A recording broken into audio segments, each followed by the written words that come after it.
পহেলা জুলাই গুলশানের Holey Artisan রেস্তোরাঁয় জঙ্গি হামলায় জড়িতদের সাথে যোগাযোগ ছিল পিয়ার আহমেদ আকাশের। গত ২ আগস্ট থেকে ১৭ সেপ্টেম্বরের মধ্যে আল কায়দা ও ইসলামিক স্টেট আইএস এর সাথে জড়িত থাকার অভিযোগে মালয়েশিয়ার আইনশৃঙ্খলা বাহিনী যে ৩ বিদেশিকে গ্রেপ্তার করে তাদেরই একজন এই আকাশ। ১৯ আগস্ট গ্রেপ্তার হওয়া আকাশকে ২ সেপ্টেম্বর ঢাকা পাঠায় মালয়েশিয়া।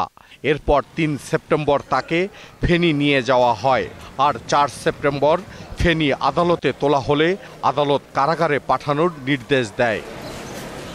২০০৫ সালের ১৮ সেপ্টেম্বর ৩ সহযোগী ও ২টি AK-47 রাইফেল সহ ফেনীতে গ্রেপ্তার হয়েছিল এই আকাশ। ২০০৪ সালের ১ এপ্রিল চট্টগ্রামে উদ্ধার হওয়া ১০ ট্রাক অস্ত্রের চালান থেকে কিছু রাইফেল চুরি হয়।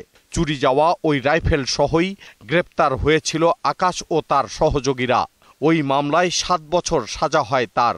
পরে সাবেক তত্ত্বাবধায়ক সরকারের আমলে জামিনে মুক্ত হয়ে মালয়েশিয়ায় পাড়ি জমায় সে।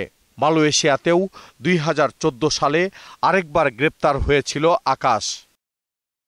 তাকে ধরিয়ে দিতে গত বছর আন্তর্জাতিক পুলিশ সংস্থা ইন্টারপোলের মাধ্যমে রেড অ্যালার্ট জারি করেছিল বাংলাদেশ পুলিশ। তার বিরুদ্ধে ফেনী ও নোয়াখালীতে ২টি মামলা রয়েছে। দীপু সারওয়ার, ২১ টেলিভিশন, ঢাকা।